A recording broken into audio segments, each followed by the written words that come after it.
This channel does not promote any violent, harmful, or illegal activities. All content provided by this channel is meant for an educational purpose only.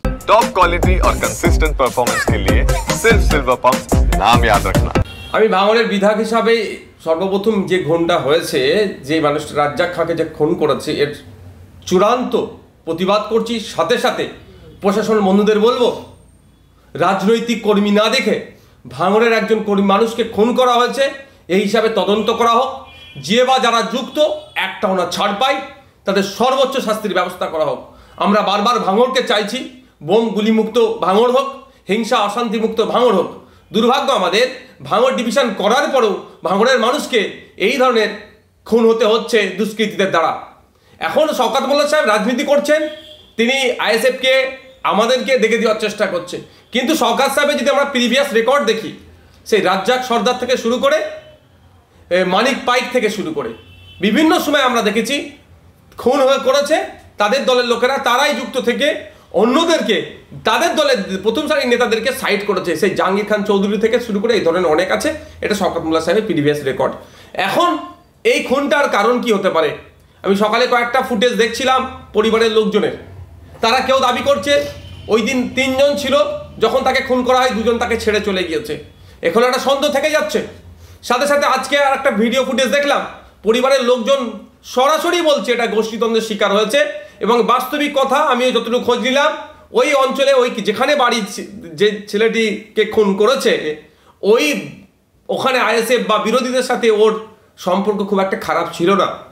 কিন্তু আমি যতটুকু খবর পাচ্ছি, এই লোকটি যাকে খুন করেছে ওরা, আপনার একদা সময় আরাবুল ঘনিষ্ঠ ছিল, প্রেশার দিয়ে চাপ দিয়ে এখন শওকত ঘনিষ্ঠ করেছে। এবার এই সুযোগটা কে নিয়েছে, এটা তদন্ত সাপেক্ষ। একাধিক ইকুয়েশন উঠে আসছে এই খুনের রহস্যের পিছনে। তবে সবটাই সমাধান করতে পারবে প্রশাসন, ইনভেস্টিগেশন অফিসার। আমি আশা করব নিরপেক্ষতা বজায় রেখে এটা তদন্ত হোক। আর সাথে সাথে এটাও বলে রাখছি, পরিবারের সাথে আমি যোগাযোগ করার চেষ্টা করছি, পরিবারের সমাদ নেব। পরিবার যদি চায় সিবিআই ইনভেস্টিগেশন হোক, পরিবারের হয়ে প্রয়োজনে আমি মামলা করব সিবিআই ইনভেস্টিগেশন করার জন্য। কারণ আমি একজন বিধায়ক এখানে ভাঙড়ের, সেটা আমার বড় পরিচয়। কোন দলের নেতা, কোন দলের চেয়ারম্যান, তার থেকে বড় পরিচয় ভাঙড়ের আমি বিধায়ক। ভাঙড়ের মানুষ খুন হয়েছে, ভাঙড়ের মানুষকে যারা খুন করেছে তাদেরকে আমি শান্তির ঘুম ঘুমোতে দেব না।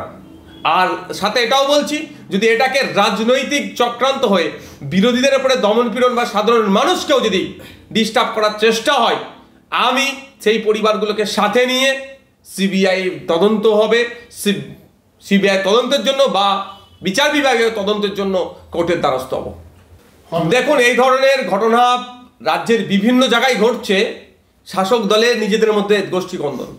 আমি শুধু বলছি না, আপনি দেখুন ওই পরিবারের একজন কর্তা, আজকে তিনি বক্তব্য তার দেখবেন, তিনি বলেছেন সরাসরি, এভাবে বলেছেন যে এটা গোষ্ঠীদ্বন্দ্বের শিকার হয়েছে। আর আমিও বলছি, যখন আমার কাছে খবর এসেছে, আমি যতটুকু খবর নিতে পেরেছি, যে এটা সম্পূর্ণরূপে গোষ্ঠীদ্বন্দ্বের শিকার হয়েছে। হয়তো শওকত মোল্লা সাহেব এই বিষয়টা অনেক কিছুও জানেন, এটা অনেক কিছু জানেন শওকত মোল্লা সাহেব। তদন্ত সঠিক করলে উঠে আসবে।